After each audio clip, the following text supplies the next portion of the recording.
Welcome back everyone. तो आज हम लोग स्टार्ट करने वाले हैं प्लांट किंगडम का क्लासिफिकेशन। ठीक है, उसके पहले थोड़ा बहुत हम लोग इंट्रोडक्शन पर चलेंगे और उसके बाद जो है हम लोग पूरा सिस्टम को जो है एक एक करके डिटेल में है ना स्टडी करेंगे। चलिए आइए। तो सबसे पहली बात क्या है बाबू कि जो प्लांट किंगडम आप देख रहे हैं इसमें आखिर है क्या, है ना। देखो, किंगडम का मतलब आपको पहले से पता है, हायर टैक्सोनॉमिक कैटेगरी है ये, है ना। तो इसमें भाई सबसे ज़्यादा मेंबर्स रहेंगे, आपको पहले पता है, और ये सारे मेंबर्स जो हैं प्लांट्स ही होंगे। डैट मीन्स इसका मेंबर जो है प्लांट ही कहलाता है। प्लांट कहने का मतलब ये है कि प्लांट के जैसा इसके पास कैरेक्टर रहेगा। डैट मीन्स सेल वॉल रहेगा, डैट मीन्स फोटोसिंथेटिक पिगमेंट्स रहेंगे, है ना। और उसके अलावा जो भी कंडीशंस चाहिए प्लांट्स के लिए वो रहेंगे। ठीक है, अब वो उनके पास रूट रहे अथवा ना रहे, स्टेम पूरा डेवलप रहे या कम डेवलप रहे, इस पर डिपेंड नहीं करता कि वो प्लांट किंगडम का है या नहीं। मेन डिपेंडेंसी है आपका क्या, उसका मोड ऑफ न्यूट्रिशन। मेन मतलब डिपेंडेंसी जो है वो है उसके पास जो आपका सेल वॉल है, और सेल वॉल का जो कंपोजिशन है वो बेस्ड है। ठीक है, आइए। तो सबसे पहली बात क्या करेंगे हम लोग कि इनके मेंबर्स कौन कौन से हैं भाई। तो मैंने बताया था इसमें क्या आएगा, ग्रुप ऑफ क्या मेरे बच्चे, इसमें आएगा group of different types of plants, different types of plants with some similarity.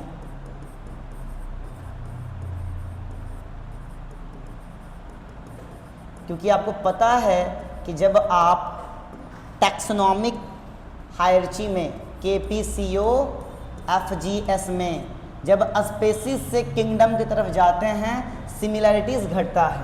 ठीक है, तो यानी इसमें डिफरेंट टाइप्स ऑफ बहुत सारे प्लांट्स रहेंगे जिनके पास सिमिलैरिटीज़ बहुत कम होगा। क्लियर है। अब आइए, अब याद क्या रखना है यहाँ पर कि बाबू ये जो आपका प्लांट्स है इसके स्टडी को क्या कहते हैं। आप सुनिए, प्लांट्स के स्टडी को क्या कहते हैं, आप दिमाग में ऐड ऑन करिए। देखिए, तो आप पहले से जानते हैं स्टडी ऑफ प्लांट्स को क्या कहते हैं आप, इसका स्टडी क्या कहलाता है, इसके स्टडी को कहते हैं बॉटनी, और बॉटनी स्टडी करने वाले को बोलते हैं बॉटनिस्ट। क्या बोलते हैं मेरे बच्चे, बॉटनिस्ट बोलते हैं। क्लियर है। तो अगर बोला जाए कि भाई हमारे बॉटनी जो डिपार्टमेंट है बायोलॉजी का, उनके फादर का नाम क्या है, तो आपको पहले से भी पता है, फिर भी याद रखिएगा वापस से कि फादर जो इनके हैं उनका नाम क्या है, थियोफ्रास्टस। ठीक है, याद रखना है इसको। ठीक है, एकदम दिमाग में ऐड ऑन करके रखिएगा। ठीक है, अब सुनिए, कभी कभी यही पूछ सकता है ये कहाँ के थे, तो याद रखिएगा थियोफ्रास्टस जो थे साहब वो ग्रीक के थे। कहाँ के मेंबर थे ये, ग्रीक के।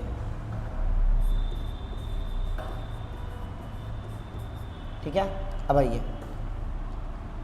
इनकी एक किताब है, उस किताब का भी नाम आपको याद रखना है। ठीक है, थियोफ्रास्टस साहब की एक किताब है जिसका नाम है हिस्टोरिया प्लांटरम। इनकी एक बुक है जिसका नाम क्या है मेरे बच्चे, हिस्टोरिया प्लांटरम। एक मिनट,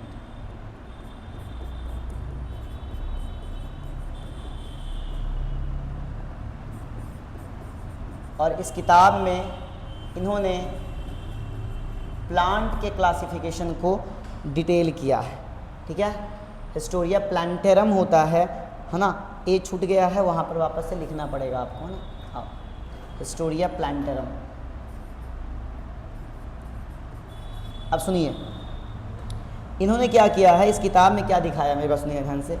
इस किताब में इन्होंने क्लासिफिकेशन को दिखाया, किसका क्लासिफिकेशन, प्लांट का अर्ली जो क्लासिफिकेशन है उसको दिखाने की कोशिश की है। आइए देखते हैं प्लांट के अर्ली क्लासिफिकेशन को मेरे बच्चे। तो हिस्टोरिया प्लांटरम में क्या किया इन्होंने, क्लासिफाई किया है प्लांट किंगडम को 4 मेजर ग्रुप में। Classified the plant kingdom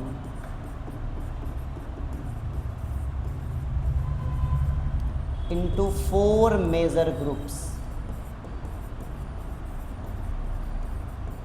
4 major groups में क्लासीफाई किया। अब ये चारों मेजर ग्रुप कौन कौन सा है ये बात करते हैं हम लोग। ये 4 मेजर ग्रुप कौन कौन सा है मेरे बच्चे, तो आपको पहले से ही पता है, फिर भी पता कीजिए। ये मैं क्यों बोलता हूँ, बचपन में आपने सब पढ़ा है, वापस से इसको रिमेंबर बस यहाँ कराना है। 1 2 3 और ये क्या 4। कौन है चारों भाई, तो पहले का नाम जो आपका है, कैसे भी लिखिए ऊपर से नीचे तक कोई दिक्कत नहीं है, हर्ब्स, सर्ब्स, अच्छा हाँ, हर्ब्स और सर्व के बीच में एक और आपका है भाई, उसको हम लोग क्या बोलते हैं, अंडर सर्व। एक मिनट, क्या बोलते हैं भाई, अंडर सर्व्स। और लास्ट में क्या आ जाता है आपका, ट्रीज।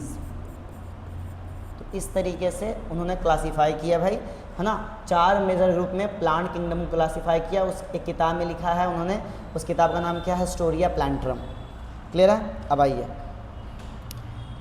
अब हम लोग थोड़ा सा बात करेंगे भाई, जो टैक्सोनॉमी वर्ड आपने पढ़ा था उसको थोड़ा सा एक बार वापस से रिपीट करना है, ताकि आपको यहाँ पर सारी चीज़ों का वापस से क्या हो, रिमेंबर हो, है ना, कि आप टैक्सोनॉमी में क्या करते थे।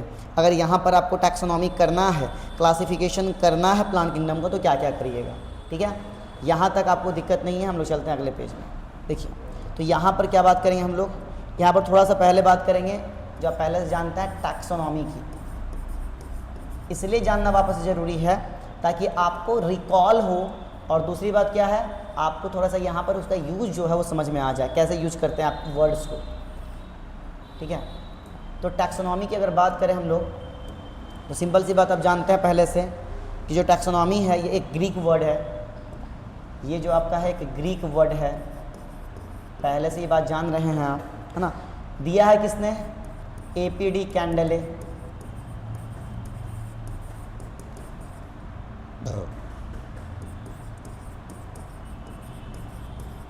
ठीक है।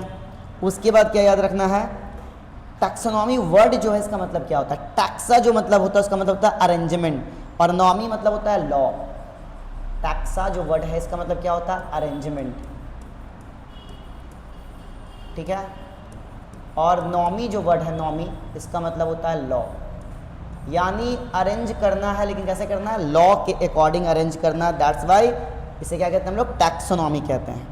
उसके बाद आपको पता होगा कि टैक्सोनॉमी का जो स्टेप्स है वो क्या है। तो टैक्सोनॉमी के स्टेप्स में क्या क्या आता है बताओ मेरे को।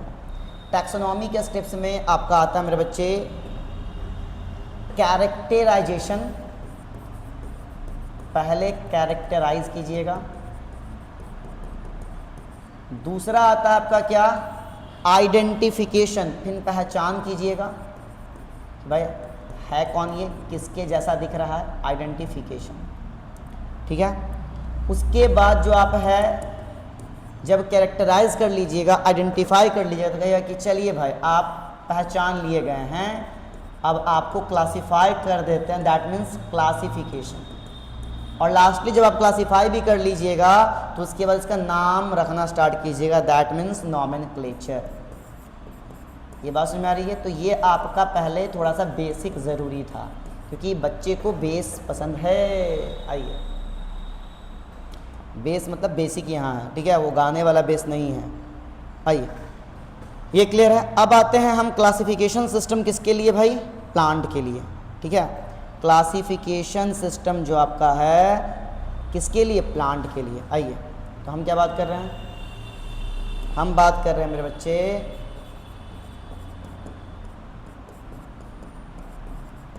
Classification system for plant classification, plants के क्लासिफिकेशन के लिए। क्लियर है। अब आइए, एक एक करके हम लोग बात करेंगे इसका। आइए बाबू, सबसे पहले आपको क्या याद रखना है यहाँ पर कि इसमें हम लोग जो है क्लासिफाई कर रहे हैं तो कितने टाइप्स का होगा। तो इसमें 3 टाइप से आप क्लासीफाई कर रहे हैं, 3 टाइप्स। कितने टाइप से? 3 टाइप से। आओ, ये 3 टाइप्स का जो क्लासिफिकेशन है वो कौन कौन सा है देखिए। ये 3 टाइप्स ऑफ क्लासिफिकेशन कौन कौन सा है, याद रखना है, एकदम दिमाग में ऐड ऑन कर लेना ये, है ना। हो सकता है कि अगले साल दाग दे, या हो सकता है ना, दैट मीन्स नेक्स्ट ईयर जो है एग्जाम में आ ही जाए। पहला आपका है आर्टिफिशियल सिस्टम ऑफ क्लासिफिकेशन। ये क्या है? Artificial system of classification, short में भी यहाँ पर आर्टिफिशियल सिस्टम लिखेंगे।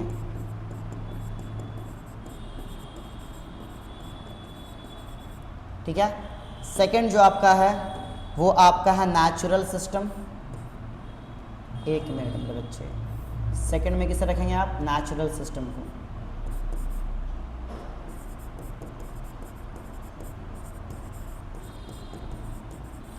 और थर्ड में किसे रखेंगे आप? थर्ड में रखेंगे फाइलोजेनेटिक सिस्टम को। किसे रखिएगा? फाइलोजेनेटिक सिस्टम को।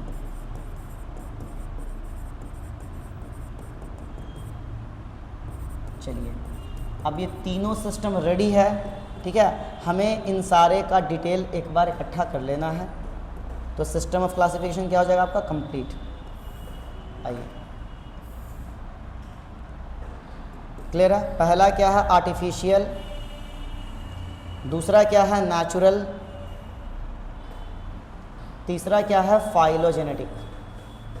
क्लियर है? ये 3 सिस्टम आपका क्लासिफिकेशन के हैं। थोड़ा सा बस इसके बारे में जान लीजिए किसको किसने दिया है, ठीक है। अगर हम बात करें आर्टिफिशियल वाले की, तो इसे किसने दिया है? Given by Aristotle and Linnaeus. याद रखिएगा, एरिस्टोटल साहब ने एंड किसने? लिनियस साहब ने मिलकर दिया है, ठीक है। सेकंड की अगर बात करें हम लोग, तो इसे किसने दिया भाई? तो नेचुरल वाले को दिया है गिवन बाय क्या? Bentham and Hooker. ये कभी कभी मैच द फॉलोइंग में भी आता है, याद रखिएगा। तो किसने दिया? बेंथम एंड हुकर साहब ने। हुकर नहीं याद रखना है, हुकर याद रखना है, ठीक है। Bentham and Hooker. फाइलोजेनेटिक वाले को दिया है एंग्रल एंड प्रंती ने, ठीक है। इसको किसने दिया है भाई? गिवन बाय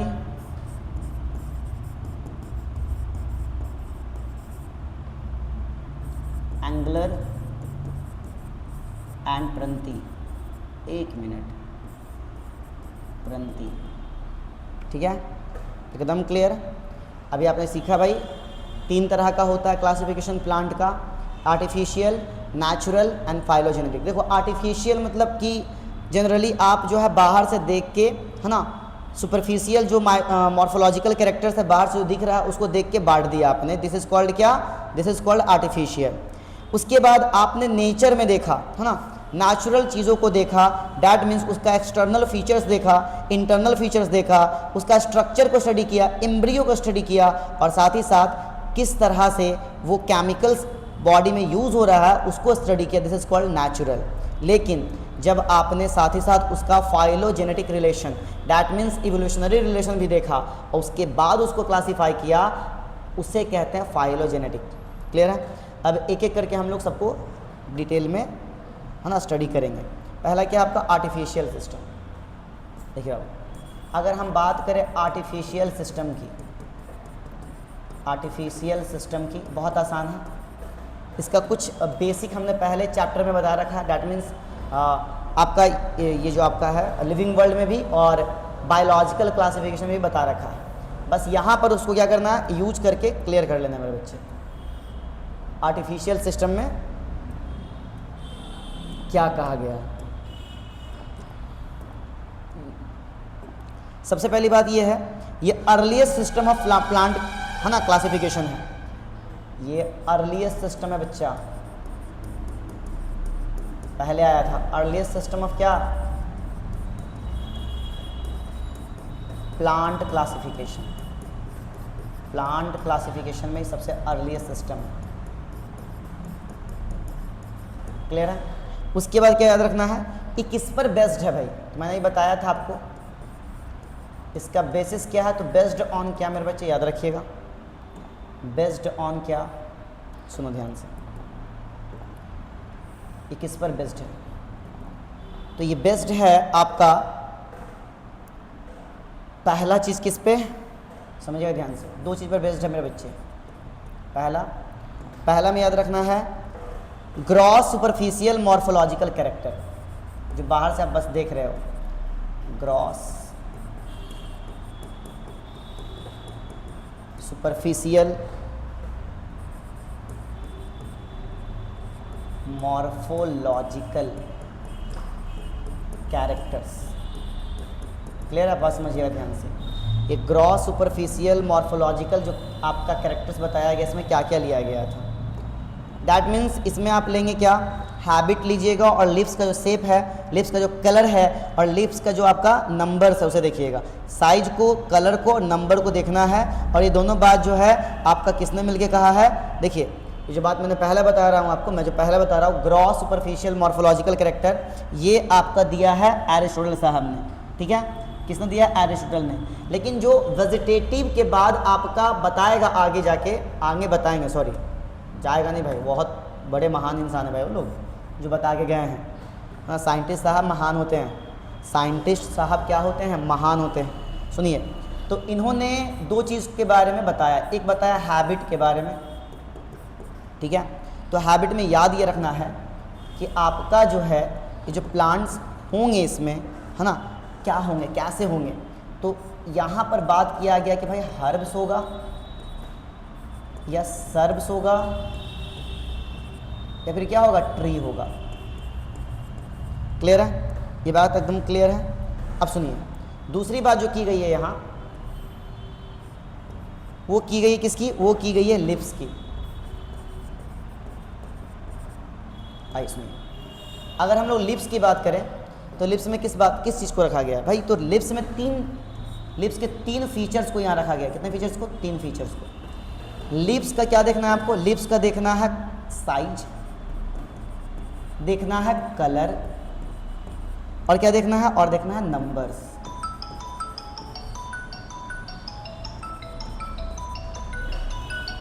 दैट मीन्स कि बच्चा यहाँ पर जो आपका है, ये जो बातें कही गई हैं ये किनके द्वारा कही गई हैं? ये जो क्लासिफिकेशन की बातें की गई हैं, ये शुरुआत में अर्लियर स्टेज में कहा गया है एरिस्टोटल के द्वारा। एरिस्टोटल साहब ने ये बात जो है बताई कि भाई, है ना, प्लांट को हर्ब्स, सर्ब्स एंड ट्री में बांटा जाए। ठीक है, उसके लिए जो आपका है लिप्स का साइज, कलर और नंबर को देखा गया और हर्ब, सर्ब एंड ट्री में बांटा गया। ठीक है, तो ये ग्रॉस सुपरफिशियल मॉर्फोलॉजिकल कैरेक्टर्स को देखकर आपका एरिस्टोटल साहब ने कहा कि ये जो कैरेक्टर्स आप देख रहे हैं, डैट मीन्स ये कैरेक्टर क्या है? वेजिटेटिव कैरेक्टर्स हैं। ठीक है, तो ये जो आपका इसका जो मेन बेस है आपका क्या है? बोलिए। जो मेन बेस है मेरे बच्चे, जो मेन बेसिस है ना, इस क्लासिफिकेशन के लिए, दैट मीन्स कि एरिस्टोटल साहब और लिनेस साहब का जो क्लासिफिकेशन है आर्टिफिशियल सिस्टम, इसमें जो आपका पहला बेसिस क्या है? सुपरफिशियल मॉर्फोलॉजिकल कैरेक्टर्स, जिसमें हैबिट को और लिप्स को लिया गया और इसे कहा गया कि भाई ये क्या है? मेन बेसिस है। क्या है मेरे बच्चे? मेन बेसिस है। क्या है मेरे बच्चे? मेन बेसिस है। तो मेन बेसिस किस चीज़ का? बस समझिएगा ध्यान से। तो मेन बेसिस ये किस चीज़ का है मेरे बच्चे? सुनो, तो मेन बेसिस है इनके इस बात का कि भाई हमने जो है बोला हैबिट के अकॉर्डिंग और लिप्स के अकॉर्डिंग, तो ये क्या है? मेन बेसिस है ना? क्या है? मेन बेसिस है। तो मेन बेसिस क्या है? Vegetative characters. बाहर से देख लिया, वेजिटेटिव क्या? Vegetative characters. क्लियर है? बात समझ में आ रहा है? और ये सारे के सारे कैरेक्टर्स नहीं देखे गए हैं, फ्यू देखे गए हैं, फ्यू वेजिटेटिव कैरेक्टर्स, याद रखिएगा। ठीक है, सारे नहीं देखना भाई, फ्यू देखना। क्लियर है? आइए, तो ये पहला बेसिस हो गया। दूसरा क्या है भाई? दूसरा बेसिस क्या है मेरे बच्चे? दूसरा बेसिस है आपका स्ट्रक्चर ऑफ एंड्रोसियम, है ना? स्ट्रक्चर ऑफ क्या? एंड्रोसियम।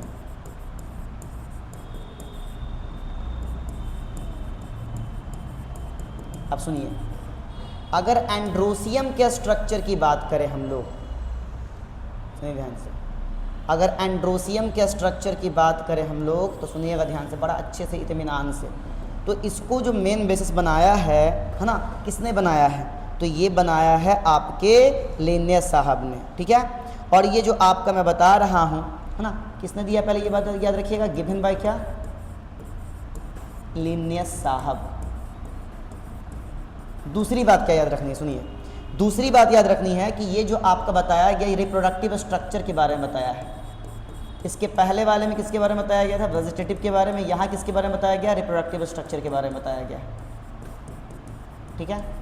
अब मेरे बात ध्यान सुनिएगा, टाइम लगेगा बाबू, टाइम लगेगा। आओ, यहाँ पर जो एंड्रोसियम वर्ड यूज़ किया गया है, ये एंड्रोसियम क्या है? तो मेरे बच्चे ये एंड्रोसियम मेल रिप्रोडक्टिव पार्ट है ना, क्या है? मेल रिप्रोडक्टिव, है ना, वॉल बोलते हैं इसको, क्योंकि ये राउंडेड फॉर्म में होता है। अब समझिए, बात ध्यान से सुनना है, एकदम अच्छे से इत्मीनान से, दिक्कत नहीं लेने का भाई, दिक्कत नहीं लेने का, दिक्कत नहीं लेने का। इसके एक यूनिट को क्या बोलते हैं? इसके एक यूनिट को कहते हैं मेरे बच्चे स्टैमिन, क्लियर है? तो इसका एक यूनिट क्या कहलाता है? स्टैमिन कहलाता है। बात समझिए, मैं दिखा रहा हूँ डायग्राम। अगर सिंपली डायग्राम आप जो पहले से जानते हैं उसको देखें, एक मिनट, तो आपको याद आ जाएगा, है ना, भूली भूली यादों को याद कर लोगे आप। ये ऐसा एक स्ट्रक्चर आपने देखा था, ये रहा स्टैमिन, ठीक है। ऐसे बहुत सारे मिलेंगे तो इसे क्या बोलिएगा आप? एंड्रोसियम बोलिएगा, क्लियर है। दिया किसने? लिनेस साहब ने, रिप्रोडक्टिव स्ट्रक्चर है। इन दोनों को बेस मान के आर्टिफिशियल सिस्टम ऑफ क्लासिफिकेशन दिया गया है। अब बच्चे ये तो जान लिया आपने, आर्टिफिशियल सिस्टम ऑफ क्लासिफिकेशन जो आपका है दिया है दो साइंटिस्टों ने मिलके, आपका एक एरिस्टोटल, एक लिनियस। एरिस्टोटल साहब ने वेजिटेटिव कैरेक्टर्स के बारे में बताया, उसको बेसिस मान के बांटा, और स्ट्रक्चर ऑफ एंड्रोसियम को देखा किसने? लिनियस साहब ने। अब इसका ड्रॉबैक है, इन दो बेसिस पर अगर आप बांटते हैं प्लांट किंगडम को तो इसका ड्रॉबैक है। ड्रॉबैक क्या? सुनिए ध्यान से, एकदम ध्यान समझना। ड्रॉबैक ऑफ क्या? आर्टिफिशियल सिस्टम क्या है? ड्रॉबैक ऑफ आर्टिफिशियल सिस्टम, ध्यान से बात को समझना है। आर्टिफिशियल सिस्टम का ड्रॉबैक क्या है? एकदम ध्यान से बात को समझिएगा, बड़ा आसान है, ठीक है। इसका ड्रॉबैक है मेरे बच्चे कि इक्वली सबको देख रहा है ना ये, तो इक्वली जब देखिएगा आप और सिंपल खाली वेजिटेटिव कैरेक्टर देखिएगा तो जो एकदम क्लोजली रिलेटेड स्पेसीज है वो भी अलग हो जाएंगे, ठीक है। तो इससे क्या हो रहा है? पहला कि ये सेपरेट क्या कर दे रहा है, बात समझिएगा, सेपरेट कर दे रहा है ये closely related species, separated the क्या? Closely related species. आपको बोलेगा सर क्यों कर रहा भाई? तो कारण क्या है कि आपने क्या लिया? फ्यू वेजिटेटिव कैरेक्टर्स लिया है, तो उसको देखकर आप जो एक दूसरे के साथ मिलता हुआ आपका स्पीसीज है, जैसे कि आप ब्रिंजल को जानते हैं, टोमेटो को जानते हैं, पोटैटो को जानते हैं कि भाई ये एक जीनस का मेंबर है, लेकिन इनके जब फ्यू वेजिटेटिव कैरेक्टर देखिए तो लगेगा कि नहीं भाई सब अलग अलग है, तो आप बांट दीजिएगा इसको अलग अलग में, ठीक है। बात में आ रही है? सुनो क्यों भाई, तो मैंने क्या बताया? बिकॉज फ्यू कैरेक्टर्स या वेजिटेटिव कैरेक्टर्स,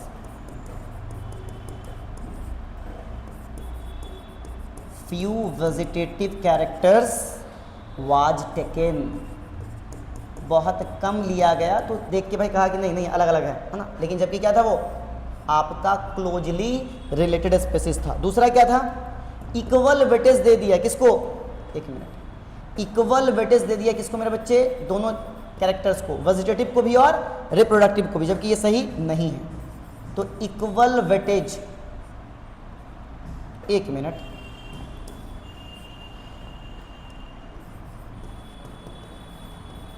इक्वल वेटेज दे दिया किसको मेरे बच्चे?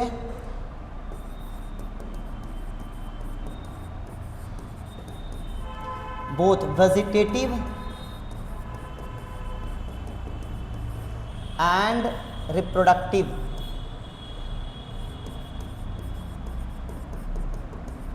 वेजिटेटिव एंड क्या? रिप्रोडक्टिव या उसे क्या बोलते हैं, सेक्सुअल कैरेक्टर्स। क्या बोलते हैं, सेक्सुअल कैरेक्टर्स। अब एक बात ध्यान से समझनी है, समझनी क्या है बात आपको, सुनिए कि जो वेजिटेटिव कैरेक्टर है और जो सेक्सुअल कैरेक्टर है, इन दोनों में बहुत बड़ा डिफरेंस है। डिफरेंस क्या, सुनिए ध्यान से। जो वेजिटेटिव कैरेक्टर्स है ये आपका इजीली अफेक्टेड होगा इन्वायरमेंट से, और ये एक्सेप्टेबल नहीं है, ये लंबे टाइम तक आपका नहीं रह सकता, कंजर्व नहीं कर सकते, क्योंकि ये इन्वायरमेंट में चेंजेस जो आता है उसके अकॉर्डिंग ये भी चेंज हो जाता है। जैसे लिप्स, जब लिप्स आपका गर्मी में क्या होता है, सूख जाता है, ठीक है, ज़्यादा गर्मी पड़ता है, सूख जाता है भाई, ठीक है, तो सूख जाएगा तो फिर उसको कैसे कंजर्व करोगे आप, कहानी खत्म हो गया उसका, ठीक है। तो ये जो वेजिटेटिव आपका है क्या है, ईजिली अफेक्टेड बाय इन्वायरमेंट, ठीक है। दूसरी बात, ये तो पहले समझ में आ गई आपको, है ना। सो इसे क्या बोलते हैं, सो नॉट एक्सेप्टेबल, इसको आप एक्सेप्ट नहीं कर सकते हैं। दूसरी बात क्या है, ये जो आपका है नॉट कंजर्व्ड, मैंने क्या बोला, ये कंजर्व नहीं कर सकते आप। कारण क्या है, अभी बताया मैंने ऊपर, नॉट कंजर्व्ड। कारण क्या है मेरे बच्चे, नॉट कंजर्व्ड, कोई बोलेगा तो कारण क्या है, नॉट कंजर्व्ड, ठीक है। बिकॉज क्या, बिकॉज चेंज विथ क्या, changing environment, because change with changing environment, wow wow wow, changing environment के साथ ये चेंज हो जाएगा, ठीक है। तो बताओ, जब जो चेंजिंग इन्वायरमेंट के साथ चेंज हो जाए उसे आप कंजर्व कर सकते हो, नहीं। सो नॉट रिलायबल, ये रिलायबल नहीं है कंजर्व करने के लिए। बस मेरी एक मिनट, क्या हो गया भाई आपको, हाँ ये रिलायबल नहीं है मेरे बच्चे, एक मिनट हो गया बस, कंप्लीट पे हम लोग हैं, ये टॉपिक तो कंप्लीट हो गया आपका, है ना, बस थोड़ा सा और है, सुनो ध्यान से। इस कारण से क्या कहा जा रहा है कि भाई ये रिलायबल नहीं है, ठीक है, ये रिलायबल नहीं है, विश्वसनीय नहीं है। सो क्या, सो नॉट रिलायबल, ठीक है। अब आओ, अब थोड़ा सा बात किसी करेंगे हम लोग, सेक्सुअल कैरेक्टर की। तो इसे आप कंजर्व कर सकते हैं, कंजर्व कर सकते हैं, कैसे, किसको कंजर्व कीजिएगा, पॉलन ग्रेन को कंजर्व कीजिएगा, ठीक है, तो वो लंबे टाइम तक आपका रहेगा और पहचान के लिए आपका सही है, ठीक है। ये बात में आ रही है, तो आप कंजर्व कर सकते हैं, यानी ये क्या है, मोर रिलायबल, ये क्या है मेरे बच्चे, मोर रिलायबल। ये क्लियर हो गया। जबकि ये बात जो है ना तो एरिस्टोटल साहब ने कही है और ना ही लिन्नेस साहब ने कही है, तो ये बात आपका क्या हो गया, ड्रॉबैक हो गया। भाई यहाँ तक कोई दिक्कत नहीं है। अब हम लोग क्या बात करेंगे मेरे बच्चे, अब बात करेंगे हम लोग नेचुरल सिस्टम ऑफ क्लासिफिकेशन की।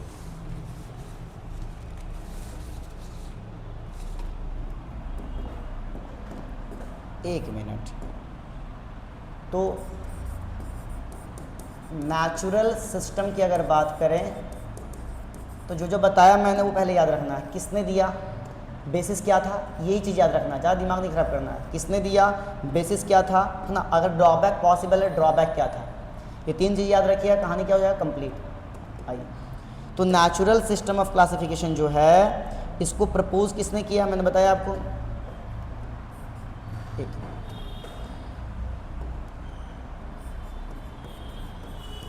Proposed by Bentham and Hooker.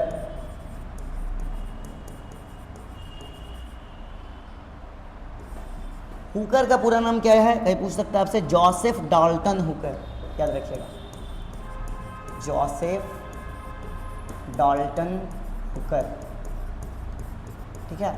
बात सुनिए, तो ये दो साइंटिस्ट जो थे इन्होंने मिलके क्या दिया आपका, नेचुरल सिस्टम ऑफ क्लासिफिकेशन दिया है प्लांट का, ठीक है।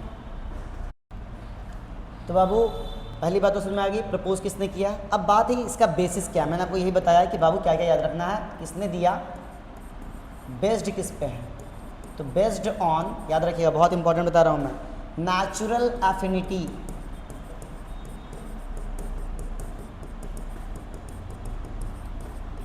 किसके बीच में, between environment and organism, between क्या मेरे बच्चे, environment and organisms. Environment and organisms के बीच में नेचुरल एफिनिटी कैसी है ना, यही आपका इसका मेन बेसिस है। अब बोलोगे सर नेचुरल एफिनिटीज़ का मतलब क्या? तो नेचुरल एफिनिटीज़ का मतलब ये है मेरे बच्चे कि जो ऑर्गेनिजम्स हैं वो नेचुरल में, नेचर में कैसे अडप्ट करेंगे, उसकी अडप्टेबिलिटी के लिए उसके अंदर कौन कौन से कैरेक्टर्स, कौन कौन से ट्रेट्स डेवलप होंगे, और साथ ही साथ नेचर जो है, इन्वायरमेंट जो है उसके लिए क्या करेगा, ऑर्गेनिज्म के लिए इन्वायरमेंट क्या प्रोवाइड कराएगा, उस बेसिस को मानकर ये क्लासिफिकेशन दिया गया है। तो पहले वाले से ज़्यादा बेहतर है।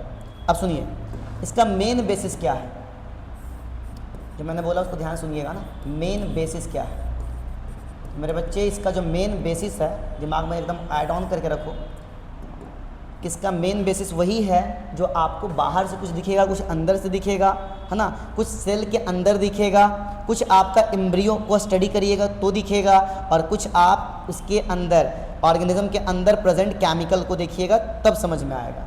यानी मेरी बात को ध्यान से समझिएगा कि नेचुरल सिस्टम का जो मेन बेसिस है वो आपका क्या क्या है। तो पहला जो आपका है वो है एक्सटर्नल फीचर्स। एक मिनट बच्चा। दूसरा जो है वो है क्या? Internal features.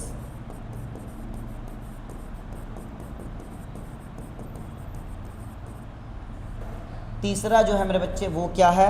वो है अल्ट्रा स्ट्रक्चर।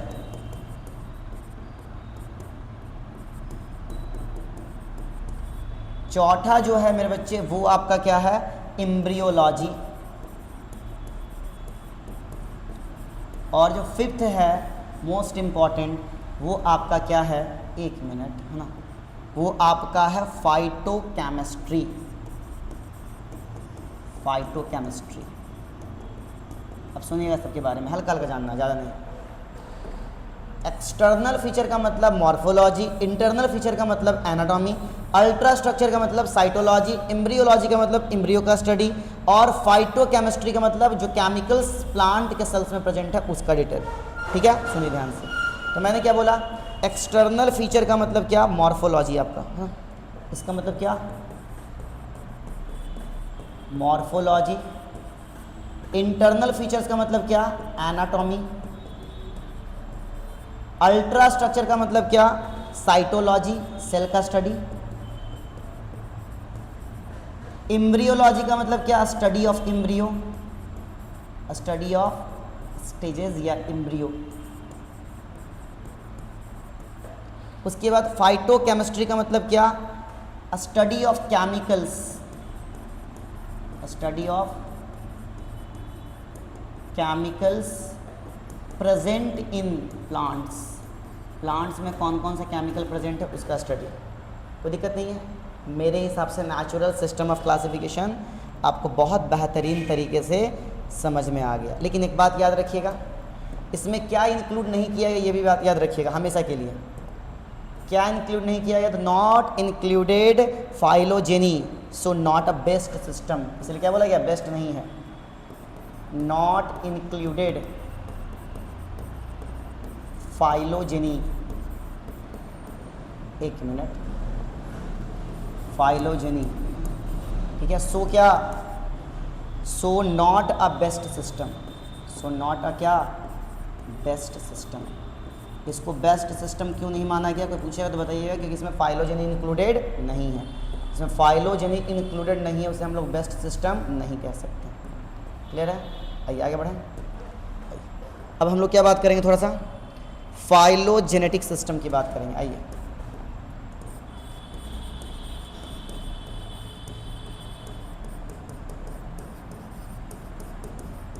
सुनिए, फाइलोजेनेटिक सिस्टम में क्या समझना है आपको? बहुत आसान तरीके से समझना है। इसमें फाइलोजेनी को इंक्लूड किया गया जो पहले इंक्लूड किया हुआ नहीं था। ठीक है, तो इसे बेस्ट सिस्टम ऑफ क्लासिफिकेशन माना गया है क्योंकि फाइलोजेनी इंक्लूडेड है। सिंपल सी बात है। तो बाबू इसको दिया किसने? पहली बात बताया मैंने, प्रपोज्ड बाय क्या?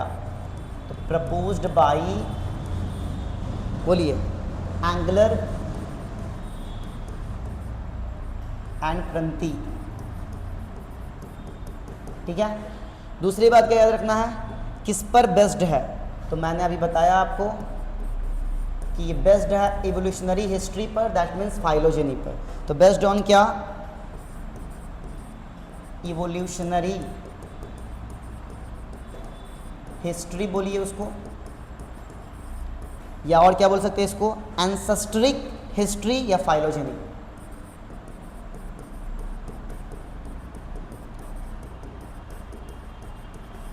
या फिर क्या, फाइलोजेनी।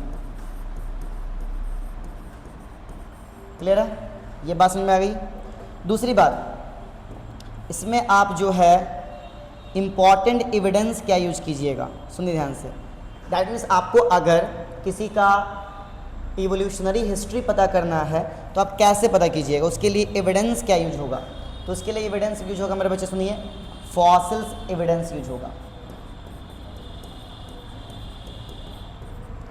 फॉसिल्स एविडेंसेस यूज होगा, बात समझिएगा ध्यान से। तो जो फॉसिल्स एविडेंसेस की जिक्र में क्या कहा गया है, तो फॉसिल्स एविडेंसेस के यूज में कहा गया, बात समझिएगा, कि इसमें जो आपका है, पहले तो बात ये आपको याद रखनी है, 1 मिनट रुक जाइए, थोड़ा सा आँख में कुछ पड़ गया भाई मेरे। फॉसिल्स एविडेंस को कहा गया कि ये जो आपका है स्टडी है, किसका स्टडी है, रिमेन पार्ट का। पहले ये बात समझिए, फॉसिल जो आपका है मेरे बच्चे, ये क्या है, स्टडी है, किसका, रिमेन पार्ट का, ठीक है। यानी फॉसिल्स, सॉरी मैं क्या बोल रहा हूँ भाई, आँख में पढ़ने के बाद बहुत कुछ बोल दे रहा हूँ। अरे उसको पैलेंटोलॉजी बोलते हैं। अरे फॉसिल्स का मतलब क्या होता है, remain part of dead organism. इसका मतलब क्या होता है मेरे बच्चे बताओ, remain part of dead organism ना, remain part of dead organism. Dead organism का रिमेन पार्ट को हम लोग फॉसिल्स कहते हैं, ये बोलना है मेरे को। तो मैं बता रहा हूँ स्टडी, क्या बात सुनिए। तो ये जो आपका है, ये इम्पॉर्टेंट एविडेंस है, फॉसिल्स एविडेंस जो आपका है, इसको इम्पॉर्टेंट एविडेंस माना गया है। किसके लिए भाई, फाइलोजेनी, है ना, जो आपका है उसके लिए, या एवोल्यूशनरी रिलेशनशिप के लिए, ठीक है। अब सुनिए ध्यान से, बात समझिएगा। कहा गया है कि बाबू ये जो फाइलोजेनी सिस्टम है, ये most acceptable and advance system है, बात समझिएगा। ये most advanced and acceptable system, most advanced and क्या, एक्सेप्टेबल सिस्टम है, क्योंकि इसमें क्या ऐड कर दिया गया है, इसमें ऐड कर दिया गया है फाइलोजेनी। क्लियर है। तो मोस्ट एडवांस एंड एक्सेप्टेबल जो सिस्टम आपका है, most advance and most acceptable बोल सकते हैं इसको, मोस्ट एडवांस एंड क्या, मोस्ट एक्सेप्टेबल, दो बार लगाओ कोई दिक्कत नहीं है। मोस्ट एडवांस एंड क्या, most acceptable system of classification कौन है मेरे बच्चे, बोलो। Most advance and most acceptable system of classification कौन है, तो वो है आपका phylogenetic system of classification. Clear है, अरे क्लियर है। अब इसमें क्या करते हैं हम लोग, जो सिमिलर टैक्सा, सिमिलर ग्रुप वाले होते हैं, उनको कॉमन एंसेस्ट्री बताते हैं ना। जैसे अगर मैं बोलूँ आलू, टमाटर, बैगन, तो इनके एंसेस्टर क्या थे, कॉमन थे। तो अब आप इसका फाइलोजेनेटिक रिलेशन पता कर सकते हैं इसके एविडेंस से, दैट मीन्स फॉसिल से। अरे क्लियर है, ऐसे फॉसिल्स की क्या जरूरत है इनका, ये तो जिंदा जागता, मतलब जीता जागता सबूत आपके पास है, तो फॉसिल्स की क्या ज़रूरत है। देखिए ध्यान से, तो यहाँ पर बात क्या याद रखनी है कि आपका जो है प्लांट्स ऑफ क्या, सिमिलर टैक्सा, जो सिमिलर टैक्सा के प्लांट होंगे, दैट मीन्स ग्रुप, टैक्सा का मतलब क्या मैंने बताया था, ग्रुप, ठीक है। हैव क्या, इसके पास क्या होगा, हैव कॉमन एंसेस्टर्स, क्या होंगे इसके पास, कॉमन एंसेस्टर्स होंगे, ठीक है, बात समझिए। तो ये आपका फाइलोजेनिक रिलेशन हो गया, दैट मीन्स फाइलोजेनिक रिलेशन कहने का मतलब फाइलोजेनेटिक सिस्टम हो गया मेरे बच्चे।